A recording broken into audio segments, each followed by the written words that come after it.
Alhamdulillah, setelah kita kemarin membahas tentang sedikit dari pengetahuan ilmu tajwid, maka pada malam hari ini kita membahas tentang tata cara membaca Al-Quran. Jadi semua itu ada ilmunya. Membaca Al-Quran juga ada ilmunya. Sedangkan kau belajar bahasa kaili pakai ilmu, betul tidak? Ya. Mau belajar bahasa Inggris pakai ilmu, grammar, apalagi ini Al-Quran, kalamullah, aset terbesar, penting untuk belajar. Ala, kata Imam Haddad, ala innahu al-bahrul muhitu wa ghairuhu minal kutubi anharun tumaddu minal bahri. Ala innahu, ketahuilah Al-Quran itu bahrul muhit, laut yang sangat luas terbentang. Itu ibarat kalau dibandingkan semua kitab di dunia ini, Al-Quran itu apa? Al-bahrul muhit. Jadi kita orang Islam sebenarnya itu berbangga pegang Al-Quran. Kalau sudah dibilang bahar, apa yang paling luas daripada laut? Ada yang paling luas daripada laut? Tiada. Saya tanya, di muka bumi ini ada yang lebih luas daripada laut? Tiada. Bahkan di dalam kitabnya Imam Al-Ghazali disebutkan Al-Hikmah fi Makhluqatillah Ta'ala, kehidupan di laut itu lebih banyak daripada kehidupan di darat. Bayangkan, kita ini cuma sepertiga saja. Bayangkan, kita hidup di muka bumi, di darat itu sepertiganya lah laut. Bahkan Imam Ghazali mengatakan di dalam kitab tersebut, seluruh jenis makhluk hidup yang pernah kamu lihat di darat ada di laut. Ada. Jadi manusia ada, manusia laut ada. Cuma Allah alam itu belum pernah ditelusuri oleh ilmuwan. Imam Ghazali bilang bakar, Imam Ghazali bilang hatal namlah, tapi cuma bentuknya bentuk laut, hewan laut. Setiap apa yang kamu lihat di muka bumi ini dari kehidupan itu ada semisalnya di laut, bahkan lebih. Bahrul muhit. Makanya sampai sekarang ilmuwan dari dulu, dari zamannya Nabi Adam sampai sekarang, ilmuwan itu baru bisa mengungkapkan di laut itu baru sepertiganya, baru sepertiga ya. Baru itu, ke dalamnya masih penuh misteri. Dorang sudah coba buat kapal selam yang beribu-ribu ton beratnya itu, dikasih ke dalam, belum sampai setengah laut ditelusuri, meledak, tidak mampu, tekanan laut kuat. Tahu saja kalau semakin dalam menyelam, semakin sakit telinga. Itu misteri. Ala innahul bahrul muhit. Begitu juga Al-Quran ini, kalau dibandingkan kitab-kitab yang kita baca di seluruh muka bumi, al-bahrul muhit. Sampai hari kiamat, ulama-ulama tidak akan pernah habis mendapatkan ilmu-ilmu yang baru dari Al-Quran. Itu luar biasanya Al-Quran. Jadi jangan sepele. Jangan tiap hari baca Quran kita orang bosan. Itu sama saja seperti ilmuwan yang bosan meneliti laut. Tiada ilmuwan bosan meneliti laut. Kalau bumi mungkin bosan, karena sudah tahu semua. 7 lapis langit, 7 lapis bumi, orang sudah tahu semua apa partikel-partikelnya. Partikel pertama seperti ini, lapisan pertama seperti ini, lapisan kedua seperti ini. Sudahlah, bosan. Kita bosan kalau kita sudah tahu semua. Tapi kalau belum ditahu semuanya, semakin penasaran. Para ilmuwan begitu, setiap harinya mereka mengupgrade ilmunya untuk mencari-cari data tentang itu laut itu seperti apa. Saking luasnya. Ini Al-Quran seperti itu. Semakin tinggi ilmunya kita itu, semakin haus dengan Al-Quran. Tidak bosannya dia. Makanya kalau lihat tafsir-tafsir itu berapa jilid para ulama tulis. Saking besarnya ma'ani Al-Quran. Kenapa? Karena Al-Quran bilang sendiri, mujizatnya Al-Quran, ma farratna fil kitabi min syai'. Itu mujizat terbesar itu, salah satunya ayat itu.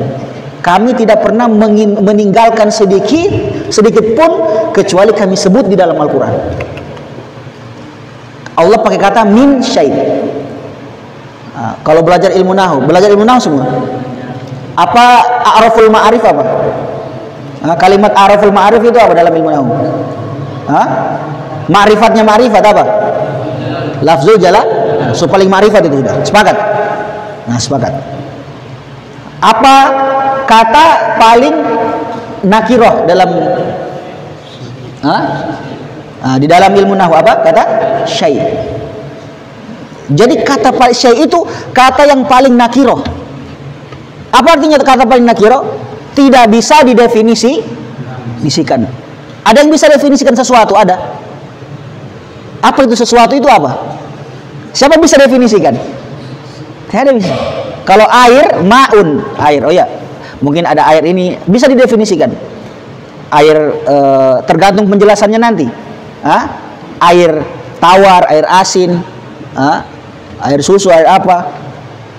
Atau manusia insanun, bisa insan terbatas. Bisa manusia model ini, model itu, orang ini, orang itu insan. Masih ada punya definisi, masih terdefinisikan. Tapi kalau kata syai' tidak ada definisi di sini. Sesuatu itu apa? Siapa bisa definisikan sesuatu? Ada yang bisa? Tidak ada. Makanya kalau orang bilang Allah itu bentuknya begini, Allah itu bentuknya seperti ini.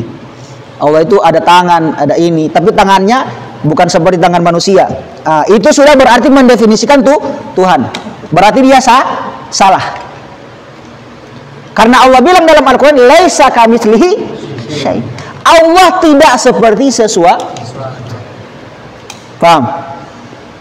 Kalau ada orang bilang Allah itu tangan, ada tangannya, cuma tidak seperti tangan manusia. Berarti ada tangannya. Berarti definisikan. Paham enggak? Boleh bilang Allah ada tangan. Allah itu ada kakinya. Ya, tapi tidak seperti kaki manusia. Kau definisikan, walaupun bukan seperti kita. Kau definisikan. Biasa, karena syai' itu sesuatu yang tidak didefinisikan. Allah tidak seperti sesuatu. Luas. Di ayat ini sudah Allah pakai kata syai'. Sudah pakai kata syai' ini. Syai' ini apa? Tidak didefinisikan. Ditambah lagi kata min. Tambah lagi nakiro lagi. Lebih nakiro daripada nakiro. Min syai'. Jadi biar kau tidak ragu, ini Al-Quran luas. Biar hilang keraguanmu. Ma farratna fil kitabi min syai'. Apapun yang coba kau sebutkan, Al-Quran pernah sebutkan. Bahkan kata para ulama, semua manusia, semua kita ini dari zaman Nabi Adam sampai zaman akhir zaman, sampai hancur dunia, itu disebutkan kita di dalam Quran. Luar biasa Al-Quran. Ada orang tanya sama ulama tersebut, mana? Saya lihat nama aku. Nama aku Tejo contohnya. Mana Tejo tidak disebutkan Al-Quran Tejo? Katanya Komyu bisa disebutkan semua dalam Al-Quran. Semua jenis manusia, Allah sebutkan dalam Al-Quran, atau disebutkan namanya dalam Al-Quran dari Nabi Adam sampai hari kiamat. Mana? Kemudian maka dijawab para ulama tersebut menjawab, kita di dunia ini jenisnya kita cuma dua, orang mukmin atau orang kafir, orang yang masuk surga atau orang masuk neraka. Semua tersebutkan berarti. Yang tidak beriman orang kafir, jenismu itu. Yang beriman orang mukmin, itu jenismu. Jenis semua disebutkan. Subhanallah, luar biasa. Kemudian ada juga orang bertanya. Kemudian bilang, ada cerita lain, seorang syekh ditanya oleh orang. Syekh, kami bilang Allah itu menyebutkan semua dalam Al-Quran. Kalau begitu, semua di dalam Al-Quran disebutkan. Kalau begitu, di mana ayat Al-Quran yang menunjukkan cara bikin kue? Ya'jinul ajin gitu. Coba, kalau Al-Quran itu betul, dia mau tantang syekhnya. Kalau Al-Quran betul menyebutkan semua ilmu, coba mana ayatnya yang menunjukkan cara bikin kue? Ada tidak? Akhirnya saya bilang ada. Oh, kaget ya, tidak mungkin. Saya sudah baca Al-Quran semua ini, sudah hatam saya sudah baca berulang-ulang, tidak ada saya dapat. Di mana kamu dapat itu? Ada. Allah berfirman apa? Fas'alu ahla dzikri in kuntum la ta'lam. Allah ajar. Kalau kau tidak tahu bikin kue, tanya orang yang tahu bikin kue. Itu, coba. Jadi itu Al-Quran menjelaskan semuanya. Makanya semakin tinggi ma'rifahnya seseorang, semakin tinggi halnya seseorang, dia akan semakin ketika membaca Al-Quran semakin mendapatkan ma'ani yang baru. Makna-makna yang baru dia dapat. Makanya jangan heran sampai orang-orang sahabat dulu kalau baca Al-Quran itu sampai hatam di dalam sholat. Contohnya salah satunya Sayyidina Utsman, hatam tiap malam dalam 2 rakaat. 1 rakaat pertama 15 juz, rakaat yang kedua 15 juz setengahnya. Hatam Quran. Beliau bilang kuncinya apa? Lau tahurat qulubuna ma syabi'at min kalami rabbina. Kalau hatinya kita orang bersih, tidak mungkin bosan baca Al-Quran. Itu saya sebenarnya. Jadi hatinya kita kotor, makanya kadang ma'ani Al-Quran tidak kelihatan. Cuma itu saja. Kadang kita membaca Al-Quran, apa maksudnya ini? Mana yang enak ini? Tidak ada yang berarti masih terhijab gitu. Salah satu juga mukjizat Al-Quran, anta tata'abbad bitilawatih. Itu bedanya. Kalau kau baca kitab-kitab yang lain, belum tentu nanti kau amalkan baru kau dihitung beribadah. Tapi Al-Quran kau baca saja, belum diamalkan, sudah dihitung ibadah. Insyaallah. Tata'abbad bitilawatih. Orang yang jadi wali di jalur Al-Quran banyak. Orang yang jadi wali jalur Al-Quran. Lihat sampai para ulama di Hadramaut disebutkan ada satu orang habaib yang kalau siang itu tidak baca Quran dia. Ketika siang hari di bulan puasa tidak mau baca Quran. Nanti malam dia baru baca Quran. Akhirnya pada orang-orang awam menanyakan, ya Syekh, anta ini imam, seorang syekh, dikenal soleh, dikenal ulama, tapi kenapa bulan Ramadan, bulannya Al-Quran, bulan orang habiskan baca Al-Quran untuk berhatam beribu-ribu, sampai berapa kali? Habib Umar 60 kali hatam. Dengan kesaksian saya dengar dari guru saya dengar dari Habib Saim, anaknya beliau, langsung lihat Habib Umar 60 kali, mampu kau? Satu kali aja Allah insya Allah, senang sekali Allah. Dunia seisinya kita rasa sudah. Satu kali hatam 60 kali Habib Umar, insya Allah. Jadi kita jangan usahakan biar cuma 1 kali.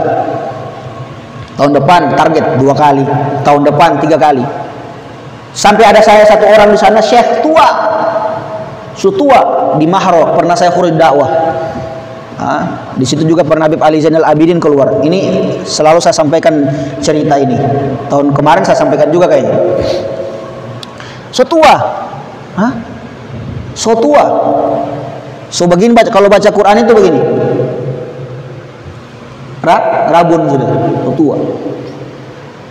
Cuma dia hatam Al-Quran 1 hari 1 kali.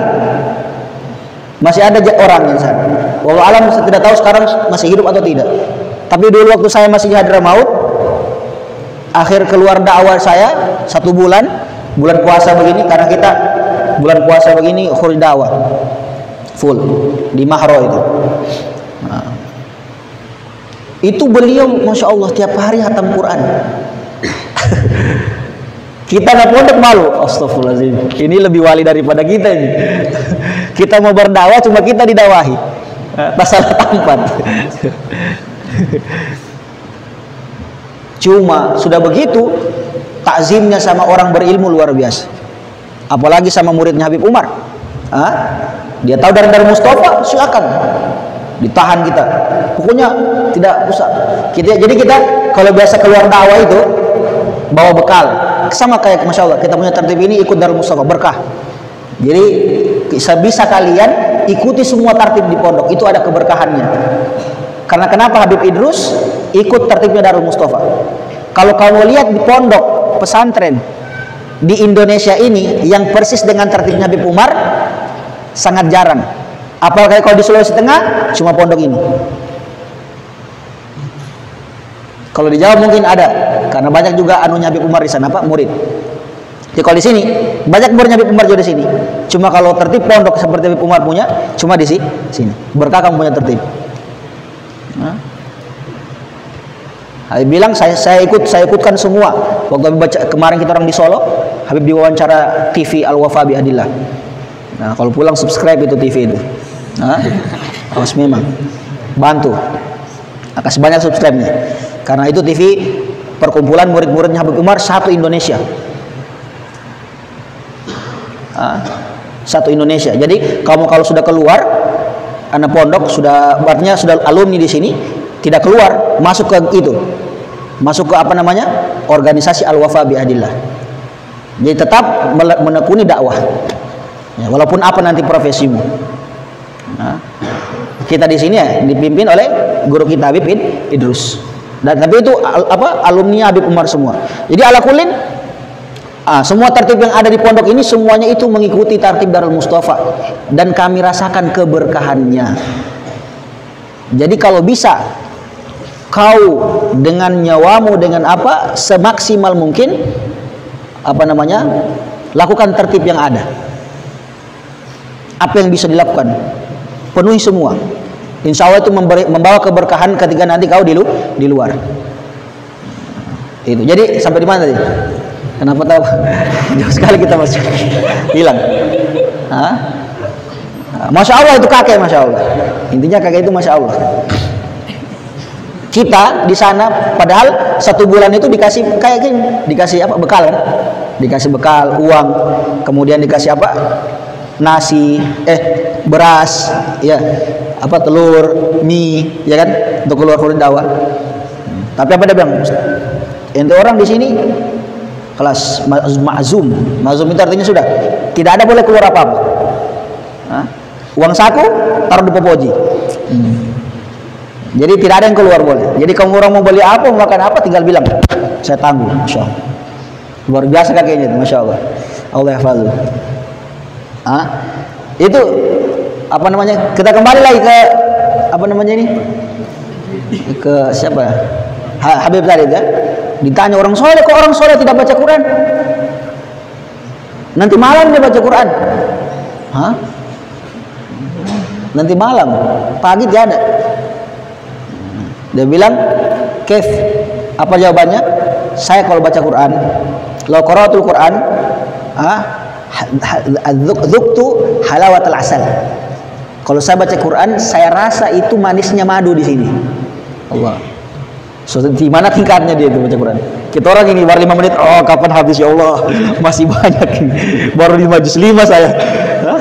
Lihat tingkatannya kita berbeda. Dia kalau orang baca Quran rasa madu, kira-kira apa? Tiap hari baca Quran. Setiap dia baca Quran rasanya madu, enak. Itu tingkatan orang-orang soleh itu. Makanya saya tidak pernah baca Al-Quran di dalam puasa, di hari siang hari. Kenapa? Saya rasa puasa aku enak, makan madu terus saya. Subhanallah. Kalau saya begitu, saya baca terusin. Hatam 1 hari saya itu, biar kenyang, tidak lapar. Iya kan? Malam saya baru istirahat. Iya. Malam kenyang, makan. Pagi makan madu. Adunya Al-Quran, subhanallah. Luar biasanya Al-Quran. Jadi pegang itu Al-Quran nih. Jangan dilepas. Yang berapapun kau hafal, 1 juz pun kau hafal, kau ulang terus. Kau di sini paling sedikit juz 30, 29. Ulang terus itu. Itu asetmu. Bahkan sampai ada sahabat diceritakan semua dalam kitab Tibyan itu.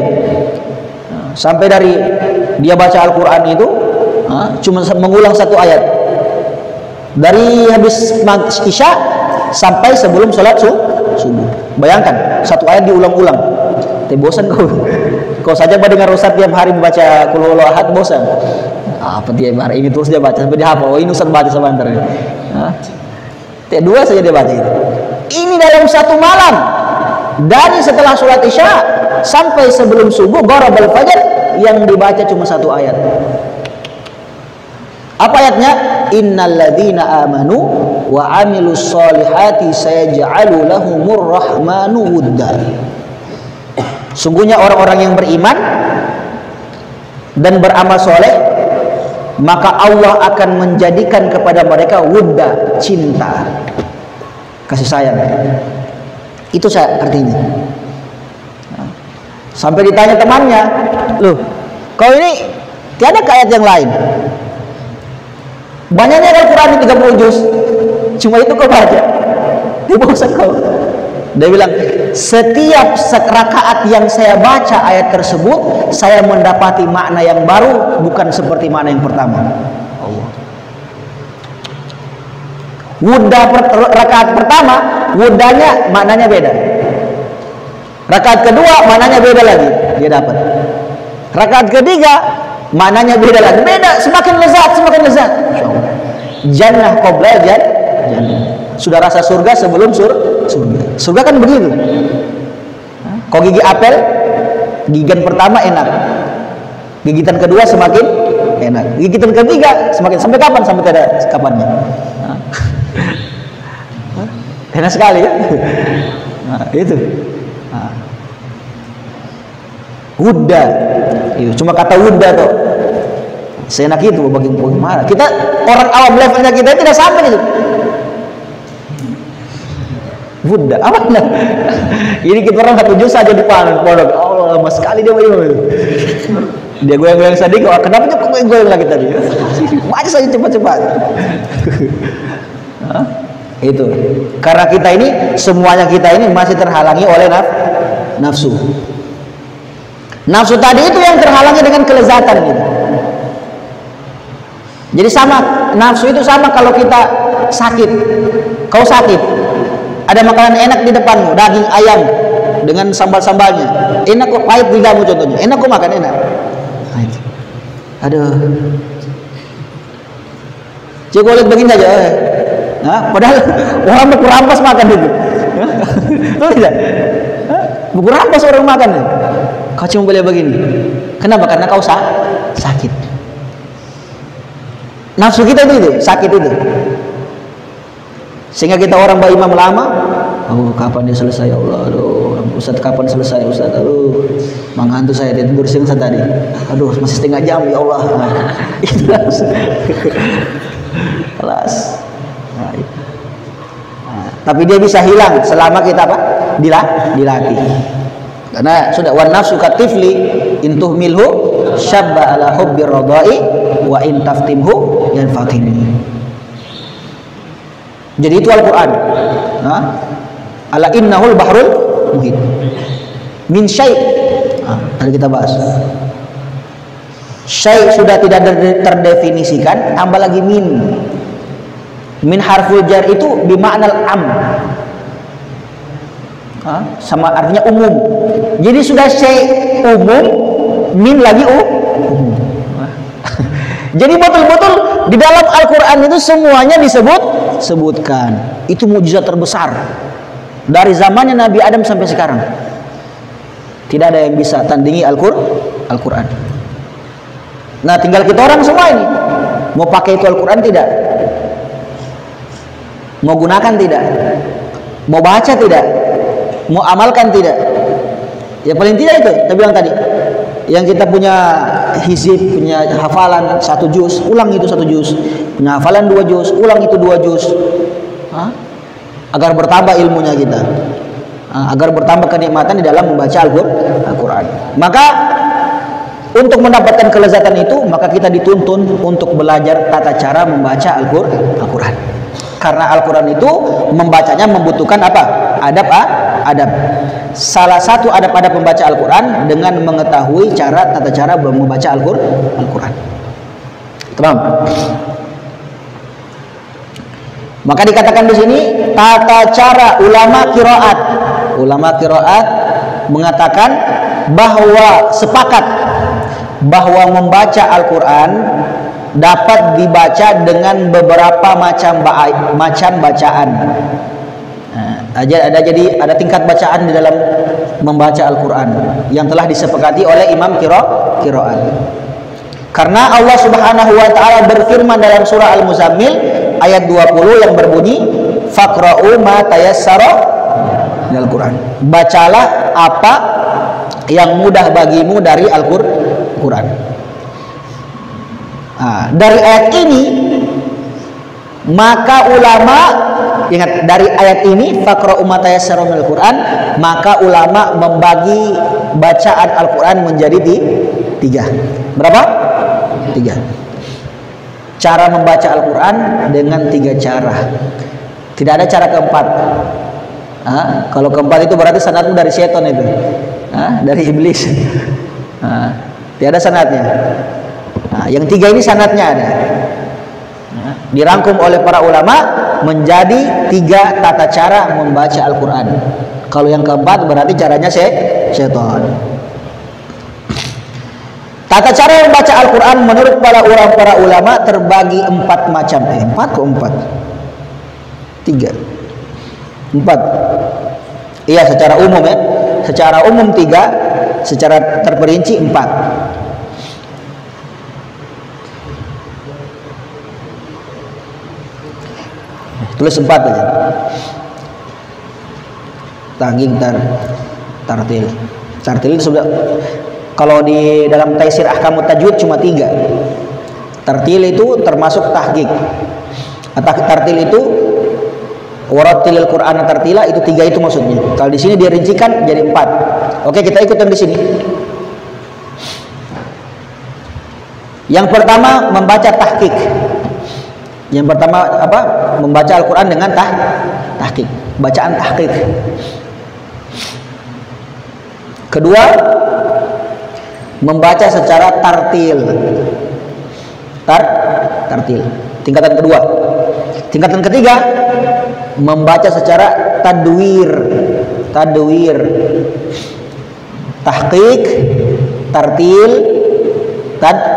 tadwir. Dan yang keempat, membaca secara hadar.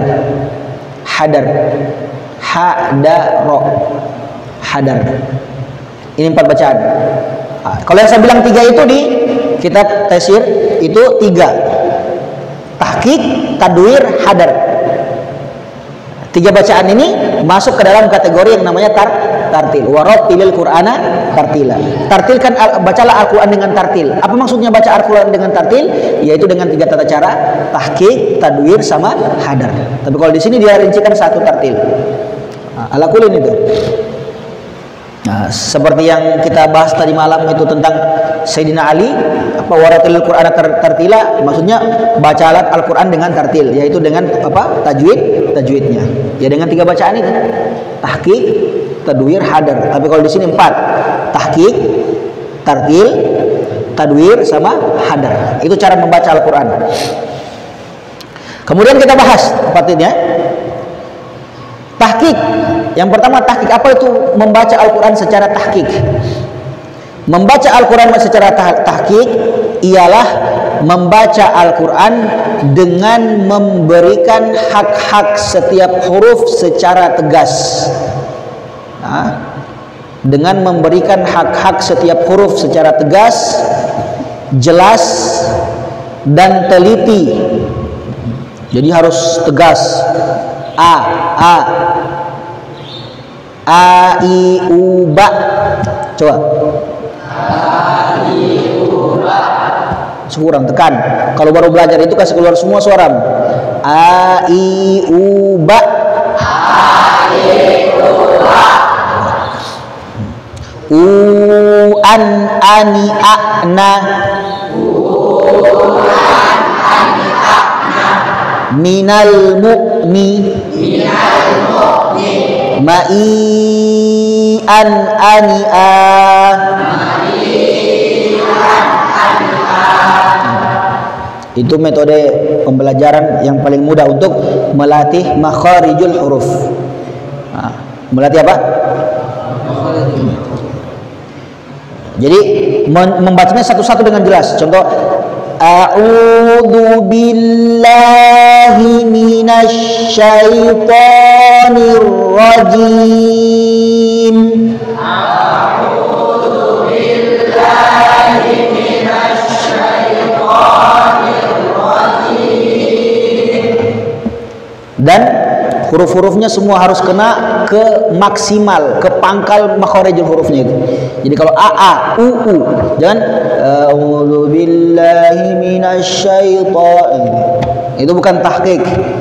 Kalau tahqiq tadi itu biasanya untuk bagi pemula. Bagi pemula untuk membuka makharijul hurufnya. Jadi kalau baru belajar itu pakai tahqiq. A'udzu billahi minasy syaithanir rajim. A'udzu billahi minasy syaithanir rajim. Bismillahirrahmanirrahim. Bismillahirrahmanirrahim. Ayo, agak. Tapi biasanya sebelum membaca langsung kita dipraktekkan untuk apa? Membaca satu huruf apa? Dengan benar kayak tadi tuh. Metode a i u ba ya. Nah, jadi membacanya tahqiq apa? Memberikan hak-hak setiap huruf secara tegas, jelas dan teliti. Jadi a u a tegas, jelas a u za itu jelas maksudnya, dibedakan. Huruf-huruf yang hampir sama harus betul-betul beda. Harus jelas. Karena misalnya a'udzu bi apalagi kalau kayak mampet hidung kayak apa namanya? Mbak Ingus, itu sudah kelihatan mana a mana a. A sudah, bahkan ada sebagian yang a dia baca a, ya a dia baca a. Sudah balik itu. Itu tahqiq belajar seperti itu. Untuk belajar melatih kita punya kerongkongan dengan lidah ini agar terbiasa membaca makharijul huruf. Tegas, jelas dan teliti. Seperti apa? Seperti memanjangkan mat. Kalau mat panjang-panjangan. A'udzu billahi minasy syaithanir rajim. Ya kan? Jangan dibaca a'udzu billahi. Hilang matnya. Nah, beda. Itu maksudnya memanjangkan mat, menyempurnakan harokat, serta melepas huruf secara tartil, pelan-pelan, memperhatikan panjang pendeknya, waqaf dan ibtida tanpa merampas huruf. Nah, tanpa ada yang dirampas haknya, diberikan. A'udzu billahi minasy syaithanir rajim. Seperti itu. Untuk memenuhi hal-hal itu, metode tahqiq terkadang tampak memutus-mutus dalam membaca huruf-huruf dan kalimat-kalimat Al-Quran. Jika diputus-putus, coba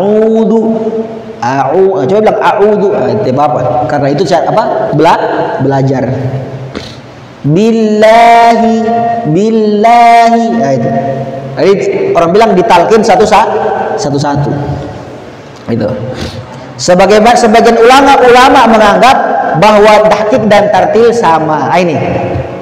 Jadi sebagian ulama menganggap bahwa tahqiq dan tartil sama. Seperti yang saya bilang. Jadi semuanya sebenarnya masuk dalam kategori tartil. Jadi tahqiq itu namanya tartil, tadwir namanya tartil, sama hadar namanya tartil. Karena yang disebutkan di dalam Al-Quran cuma apa? Tartil. Warattilil Qur'ana tartila, dan baca Al-Quran dengan tartil. Maksudnya dengan 3 bacaan itu. Jadi kalau kau membaca Al-Quran dengan 3 bacaan ini, sudah kau tartil. Tapi kalau tidak baca dengan 3 bacaan ini, bukan tartil namanya. Jadi tartil itu bukan biar harus bagus suara. Kasihan jelek suaranya, kasihan. Nah, suaranya yang kayak bass suara bass. Auzubillahi minasyaitonir. Yang rata begitu, tidak ada dengung-dengungnya. Mau dikasih halus, biar mau dipakai apa namanya ini? Nah, penyaring suara itu bisa itu ya. Sorusa karena sorusa gendang suara ya. Nah, itu jadi sudah keras. Nah, bukan itu. Kasihan mereka. Yang dimaksud tartil itu membaca Al-Quran dengan 3 tata cara baca. Meski demikian ada perbedaan antara tahqiq dan tartil, yaitu tartil lebih menekankan aspek memahami dan merenungi kandungan ayat-ayat Al-Quran, sedangkan tahqiq lebih ke arah aspek bacaan atau praktisi bacaan dengan tujuan membimbing ta'lim tahsinul Quran. Jadi apa namanya? Ada perbedaannya, meskipun ada yang bilang sama, cuma perbedaannya di mana? Kalau tartil itu biasanya dipakai kalau membaca Al-Quran sambil merenungi maknanya. Paham? Jadi a'udzubillahi minasyaitonirrajim. Jadi dengan nada dia biasanya. Kan makanya ada nanti nada nahawan. Itu dari jenis tartil semua. Nada ini apa? Jiharka, sika apa semua. Itu gunanya apa? Itu merenungi makna ma'ani ayat. Karena ada yang nada sedih, ada nada gembira, nada biasa gitu. Nada tidur tiada, nada tidur tiada. Nah, adapun tahqiq tadi perbedaannya yaitu tahqiq apa? Itu untuk lebih praktisi untuk bacaannya gitu. Nah, untuk apa? Bacaan. Untuk memperhatikan a'udzu billahi, tahqiq. Jadi biar tahu ini salah bacaan. Alhamdulillahi rabbil alamin, kayak begitu. Tamam. Nah. Kemudian tadwir. Yang kedua tadwir. Apa itu tadwir? Ialah membaca Al-Quran dengan memanjangkan mad, hanya saja tidak sampai penuh. Tadwir merupakan cara membaca Al-Quran yang sering dipakai dalam sholat. Itu. Jadi di bawahnya tahqiq ada namanya tadwir. Jadi tadwir itu seperti apa? Di apa namanya kau baca dalam sholat? Bismillahirrahmanirrahim. Alhamdulillahi rabbil alamin. Ar-Rahmanir Rahim. Maliki yaumiddin. Iyyaka na'budu wa iyyaka nasta'in. Ihdinas siratal mustaqim. Ada. Siratal ladzina an'amta 'alaihim ghairil maghdubi 'alaihim waladdallin. Ada. Terus. Paham juga, sholat lagi. Pas. Itu tadwir. Jadi di bawahnya tahqiq sedikit. Jadi untuk bacaan sholat sudah mahir, biasanya sudah mahir tahqiq, sudah lancar dia tahqiq ya, kelas. Dia sudah bisa baca tadwir. Itu. Kemudian yang terakhir ada bacaan hadar. Apa bacaan hadar itu? Ialah membaca Al-Quran dengan cepat, ringan dan pendek. Bismillahirrahmanirrahim. Alhamdulillahi rabbil alamin arrahmanir rahim maliki yaumiddin. Iyyaka na'budu wa iyyaka nasta'in. Ihdinas siratal mustaqim. Siratal ladzina an'amta 'alaihim ghairil maghdubi 'alaihim waladdallin. Itu biasanya kalau orang imam tarawih itu. Nah, apalagi 20 rakaat, lama sekali ya. Jangan pakai tadwir, nanti orang Bismillahirrahmanirrahim. Surga pulang. Ya coba. Apalagi orang Indonesia. Hadar dia. Boleh teh Bapak. Kecuali ya sebagian tempat ikhwanuna ya, yang 8 rakaat ya biasa pakai itu. Tapi kita tidak dianjurkan. Kita 20 rakaat. Nah, tiada 8 rakaat. Bid'ah. Ya, yang beda itu 8 rakaat, 20 itu sanadnya banyak. Hadar membaca Al-Quran dengan cepat, ringan dan pendek. Itu lebih pendek daripada. Jadi jangan kau samakan nanti sholat tarawih dengan sholat fardu. Dia bagi sholat fardu akhirnya 2 jam habis. Kecuali kau Darul Mustafa kelas, orang semua dengan beda alam. Kalau Habib Umar itu kelas. Bacaan beliau tadwir. Nah, jadi 2 juz setengah biasa 1 jam lebih itu. 2 jam. Tarawih dari Mustafa 2 jam. Jadi kita mulai jam 8 habis jam 10. Baru habis tarawih. Jam 10. Jadi dari jam 10 habis tarawih, biasa jam 10 lewat. Habis itu madaeh biasa sampai setengah 11. Setengah 11 sampai jam 12 Pak hizib. Jam 12 baru istirahat. Nanti jam setengah 3 saya bangun itu. Nah, kamu orang enak jam 3 ini. Saya setengah 3. Basah sahur. Baru witir. Nah, itu. Witir sana Bu, kemudian roha panjang.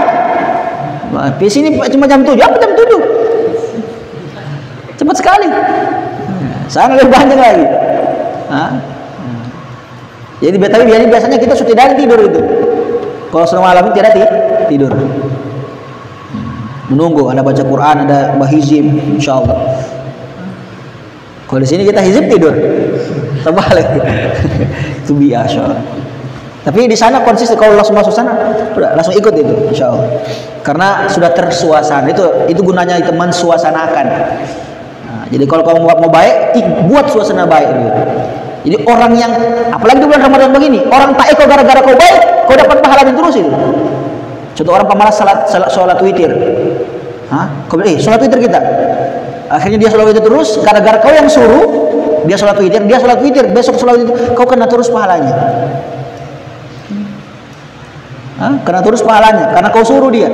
Jadi jangan malas suruh temannya. Kalau ada orang tidur, sholat witir biar cuma 2 rakaat. Dia perintah, karena itu aset begitu.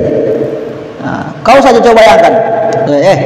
Bagi yang siapa yang menyuruh temannya kasih bangun 1 kali dapat uang 10.000. Semua aku surut. Ya tidak malu. 10.000, Ustaz, 10.000 saya. Itu cuma 10.000. Ini kau suruh ini ya aset. Manja apa? Allah bilang mandala ala khair falahu mithlu ajru fa'il. Itu harus tanamkan kebaikan dalam benakmu itu, dalam otaknya kita. Agar kenapa itu? Apa namanya? Ini tidak terputus pahalanya besar. Pahala bos, pahala. Pahala ini. Paling tidak itu ada temanmu yang mengantuk, kau tegur saja sedikit, itu pahala sudah. Cuma jangan juga, jangan juga begitu, sebaik pelan-pelan. Kecuali memang kau tugas, apa? Kalau bukan tugas, la ilaha illallah. Itu namanya apa? Nasihat. Apa? La yakmulu ahadukum apa? Hatta yuhibba li akhihi ma yuhibbu nafsi. Kau mau dapat pahala enggak? Ya iya, harus kau suka berarti temanmu dapat pahala juga begitu. Kan begitu. Jadi itu. Tamam. Membaca Al-Quran dengan cepat, ringan dan pendek itu hadar. Namun tetap mengedepankan dan memakai peraturan-peraturan tajwid. Tapi harus dijaga peraturannya. Tidak boleh juga amin. Di Jawa di mana itu? Jadi Ustadz bilang di Hadramaut itu Indonesia itu orang apa? Negara paling ajib, paling unik. Kenapa Ustadz? Karena semua jenis taruh ada di sana. Kau dapat taruh yang paling lama di dunia ada di Indonesia. Tarawih paling lama di dunia. Iya. Apa? Dorang mulai dari habis Isya sampai dekat subuh, 30 juz khatam di Temboro itu. Temboro itu begitu dorang. Gitu orang cuma 1 juz. Temboro itu tiap malam khatam 30 juz. Dari habis Isya sholat itu sampai sebelum subuh. Kau bayangkan 30 juz. Kabur mata. Tidak rasa deh ya, sepisan. Orang kira apa? Hal datang, padahal mengantuk. Soalnya padahal mengantuk. Lanjut lagi tidur kita jatuh. Di Indonesia ada apa sholat yang paling lama di dunia Indonesia 30 juz 1 malam. Subhanallah. Kalau individual itu magul, ini tapi umum begitu. Temboro itu. Dan ada juga lawannya paling cepat 20 rakaat 7 menit. 7 menit. Kebayangkan 20 rakaat. Bagaimana? Alhamdulillah boleh, amin. Itu ada Ustaz lihat videonya itu, astagfirullah. Ini sudah bukan sholat aliran apa ini? Jadi kamu pilih apa? Mana banyak? Ada yang sholat satu malam, ada yang sholat 7 menit. La ilaha illallah. Indonesia beragam unik begini, masya Allah.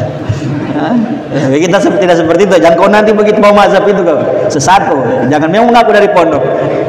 Kalau kau bilang, oh ini ada Darul Mustafa ya, itu bukan, tidak sah itu. Tiada orang Darul Mustafa ajar anak-anak imam begitu. Jadi itu semua apa namanya tata cara membaca Al-Quran. Tiada cara keempat atau kelima. Ada cara keempat.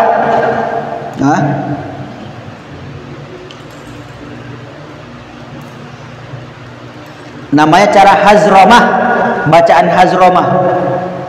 Bacaan hazromah itu bacaan pendek, ringan, cepat, tapi tidak memperhatikan apa? Tajwidnya. Alas, tidak ada syaratnya. Alas. Jadi dipakai cuma 3 apa semua tadi? Tahqiq, tadwir, hadar. Gitu.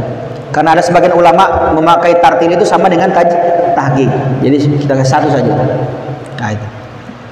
Nah itu cara membaca Al-Quran. Dan biasakan dari sekarang kau membaca Al-Quran dengan baik dan benar. Ya, belajar tajwidnya di kelas, di halago.